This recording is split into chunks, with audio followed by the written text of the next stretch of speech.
What was that? Where's that voice?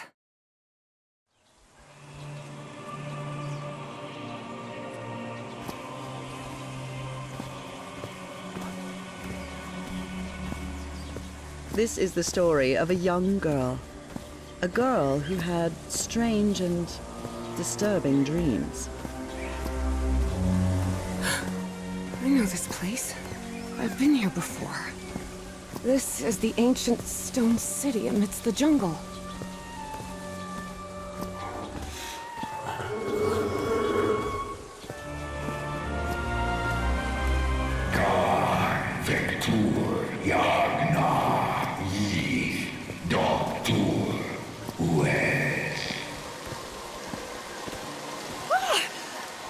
Oh, sweet Jesus. Okay, ignore him. Just ignore him. He's not gonna hurt you. Just keep going.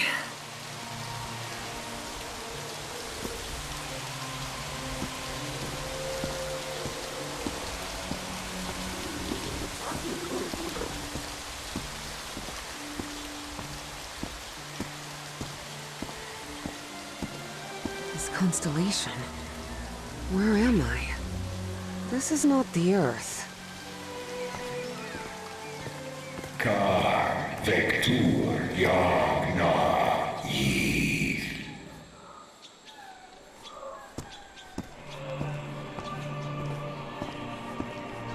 Kan Vector Yagna Yith. In other words, find a statuette and save my race.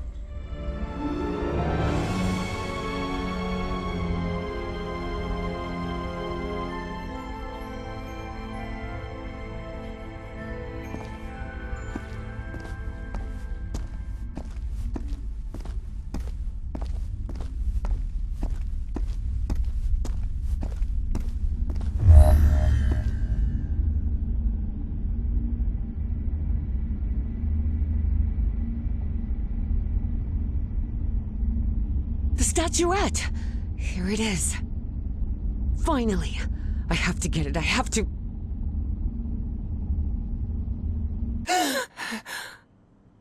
This is the story of Evie Drayton. Quick. Before I forget. Where did I put my notebook? I have to write everything down. Looking for answers was part of Evie's observant nature and analytical mind. Her recurrent dreams began shortly after a period in 1956, when she'd completely lost consciousness. I couldn't leave my science fiction book collection in Benoit. Uncle Mo showed me a trick or two when I would help him in the motor shop. Tinkering with gadgets always puts me at ease. Spitsbergen Island and Svalbard. Apparently I researched this area of the Arctic thoroughly. Spitsbergen Island. This photo was taken during my amnesia. I don't remember anything about it.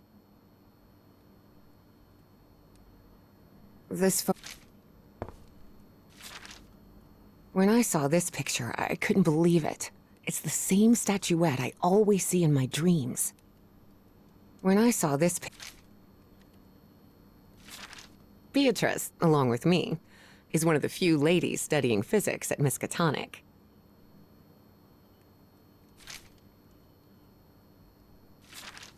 This scary fellow that haunts me. Julian, Beatrice, Herbie and I, we're always together. I've searched every astronomy book at the Miskatonic Library, but none of them contain any reference to this constellation. I've searched...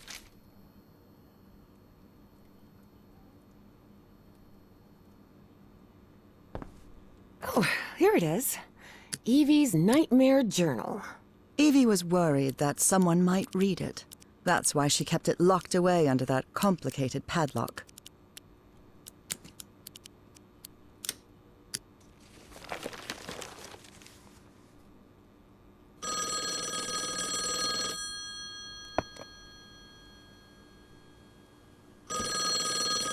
I must have written about 1,000 letters to the archaeology dean in Miskatonic, and I've never received any answer.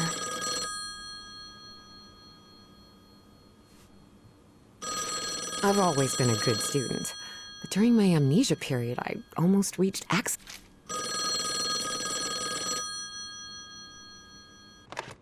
Yes, Is this... are you Evangeline Drayton? that's right. Who am I talking to? I am the Dean of Archaeology at Miskatonic University.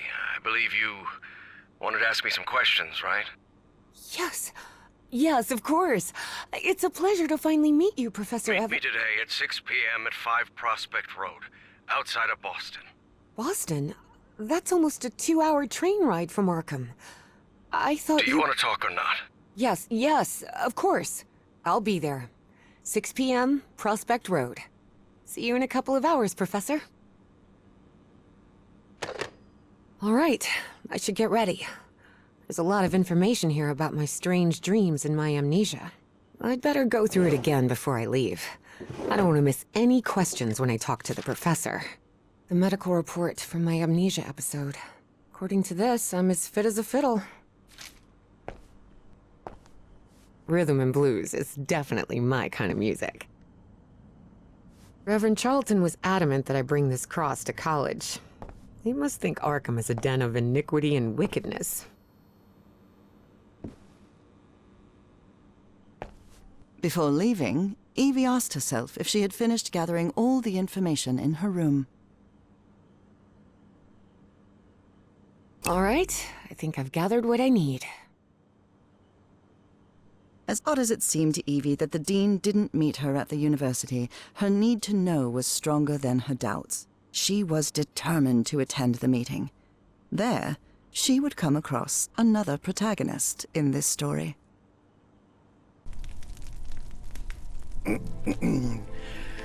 So, you have finally decided to talk to that young lady, Professor. Yes.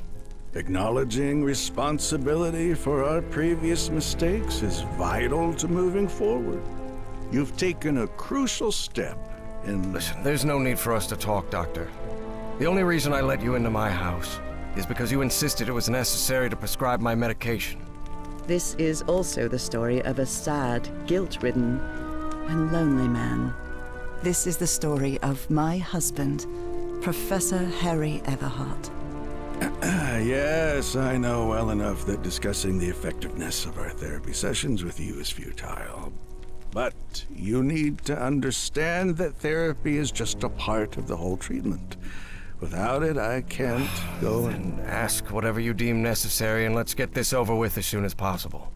Fine.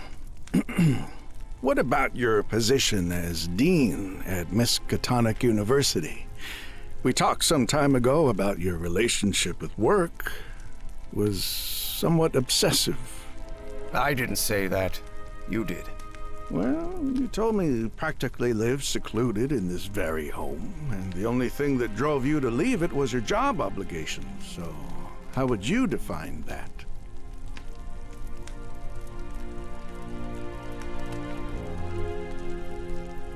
I do what they pay me for. Teaching, student assessment, and certain logistical duties fall within my responsibilities. Cheering at the Miskatonic Mariners football games does not. And are you happy with that? With your life now? What kind of question is that? Well, I'm asking it because it sounds like you're subjecting yourself to a kind of self-punishment. I am not. Next question. There's another topic you've never wanted to delve into, Professor. Would you now be open to... You're going to do it anyway, so go ahead. Okay. What happened to your wife, Professor? She died at home after a long disease. Harry hated giving details about my death. Especially if those details meant talking about a certain expedition and deaths other than mine. I see. And how do you feel about that and all? What's my wife got to do with all this? You see, the reason I'm asking, Professor, is because when we began therapy, you mentioned visions. Some sort of oily shadows casting themselves on the wall. You mentioned those visions began shortly after whatever happened to your wife. So, Tell me, do you still see those shadows, Professor?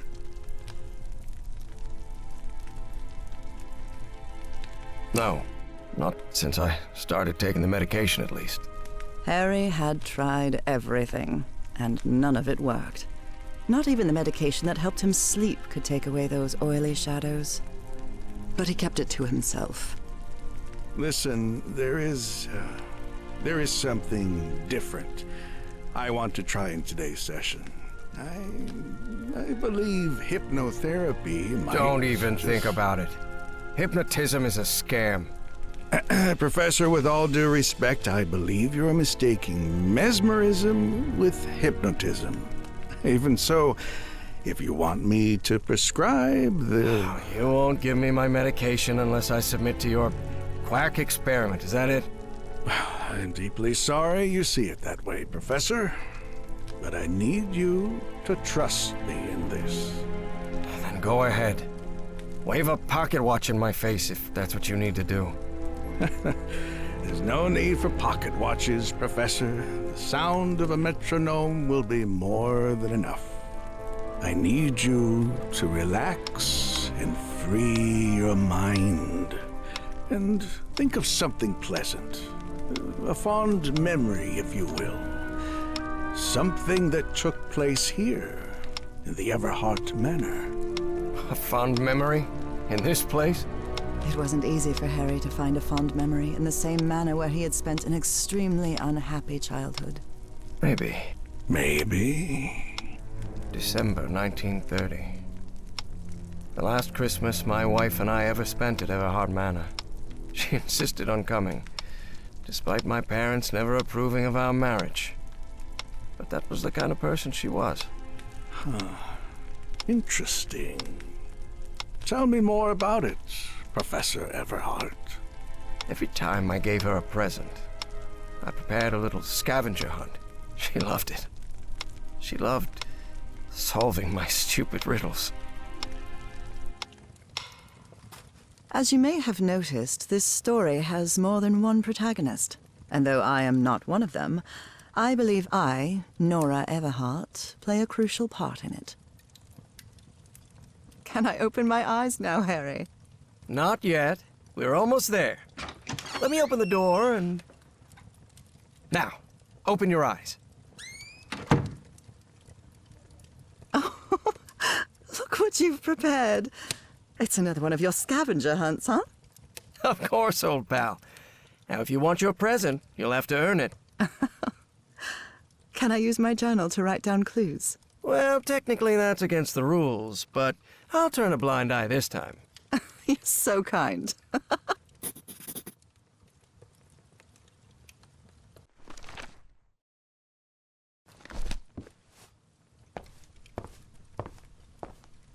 Do you remember when we slow danced to Dear Old Pal of Mine at Maddie's house? The end of the Great War Party and our first kiss. How could I forget? Oh, look at your sad little face in this photo. You know me. Wait. There's something wrong in this memory. This wasn't... Ignore it. Focus on that moment. Your wife. That happy memory.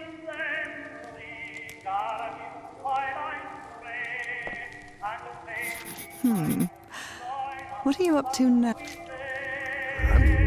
I'm seeing those oily shadows in here. Why am I seeing those shadows? Focus, Professor. Keep remembering. I wonder what my darling husband is keeping locked up in here. You'll have to put that brain of yours to work to find it.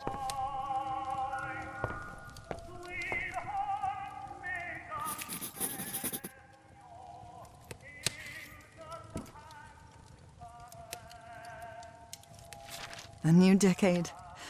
I wonder what the future has in store for us.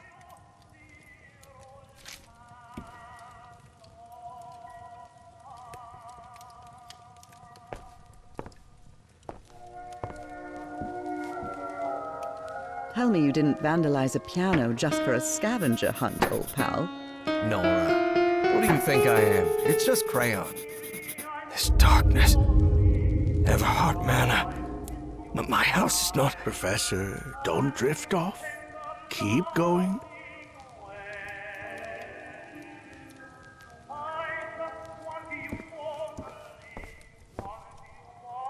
I swear, even in a painting, your father's stare sends shivers down my spine. You know you're looking more like him every year. Nora, for the love of God, don't even joke about that.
I can't believe it! It's that statuette! And it even has a black ooze orb. Just what I wanted for Christmas. No. Wait. What do you mean a statuette? Don't touch it, Nora! Keep going, Professor. It's important. Where is the statuette now? You're no psychiatrist. Who are you? I'm not going to ask you again, Professor Everhart.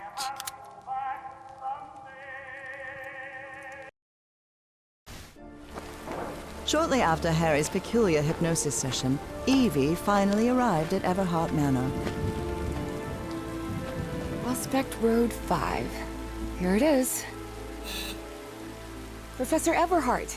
It's me, Evangeline. Wait. What is going on here? Professor? Is everything all right? Most people would have turned away and left, but not Evangeline Drayton. She had been waiting for months to talk with the professor. No way was she letting it slip away. So, she decided to climb over the walls of the Everhart Manor.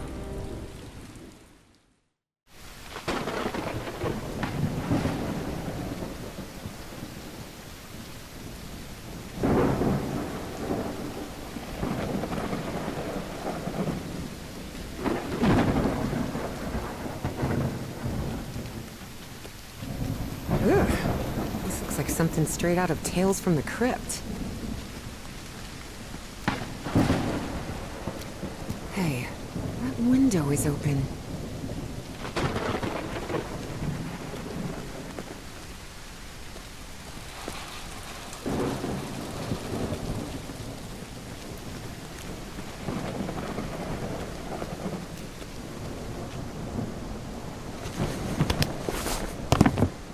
Professor Everhart. It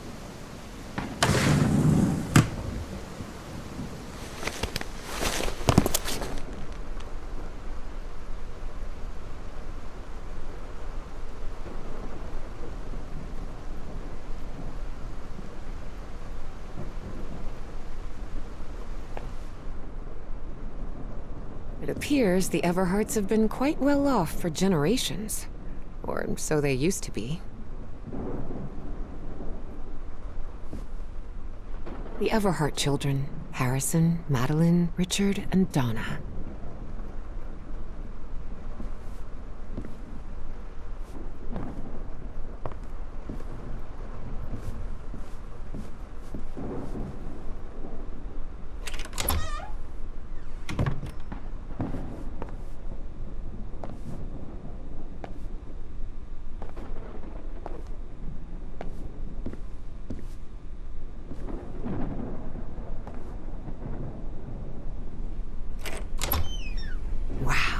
Look at the size of this library. It's almost as big as Miskatonic's. Actually, it wasn't even a third the size of Miskatonic's library, but young people can be terribly impressionable at times.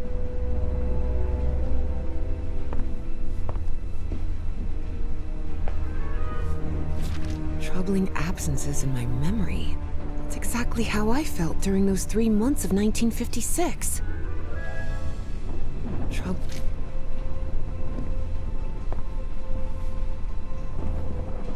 I wish this fireplace was lit. It's bone-chilling cold in here.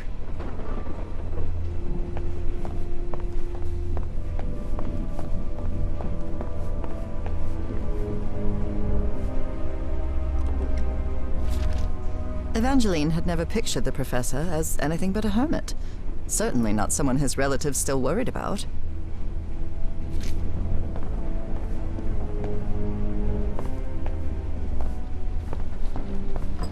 Good thing this skull is fake. Ugh. Rich people definitely had weird ways of entertaining them.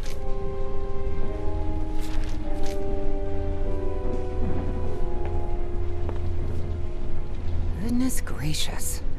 The professor's taste in literature is nothing if not peculiar.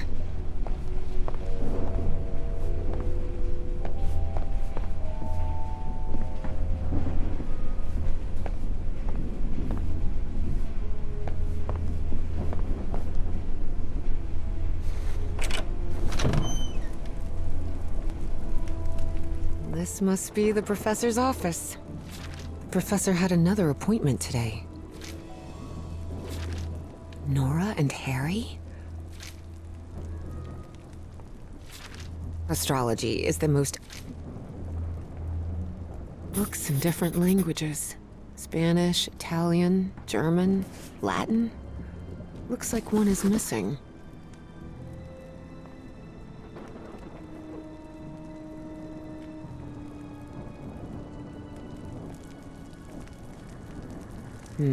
Someone lit the fireplace. But this room is still cold. Greenhouse. And the mausoleum. The greenhouse. And the mausoleum.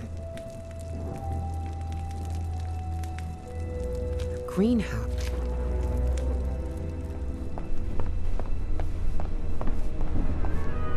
There's something oddly comforting about spinning these globes.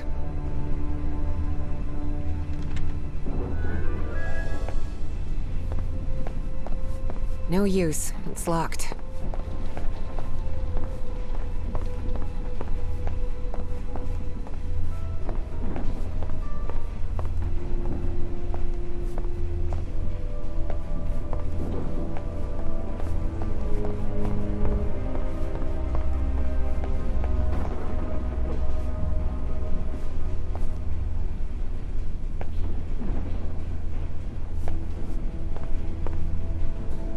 What on earth happened here?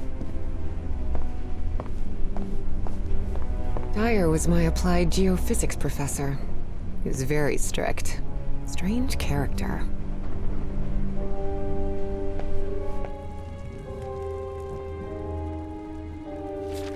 Professor Professor Everhart doesn't look so intimidating in that portrait.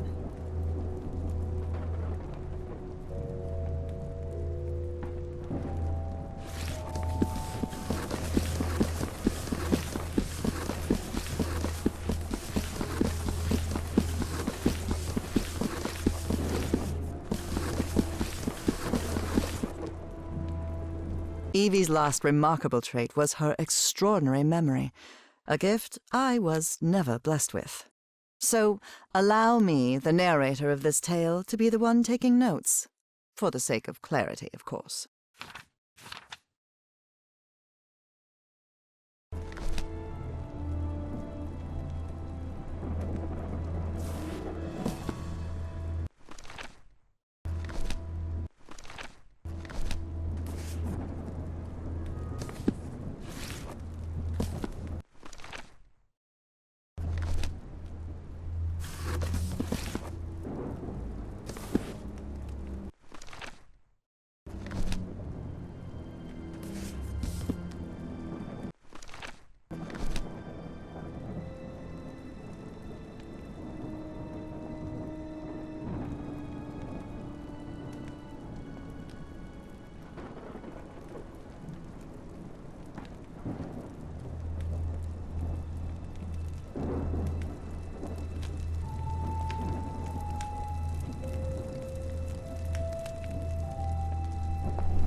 What on earth happened here?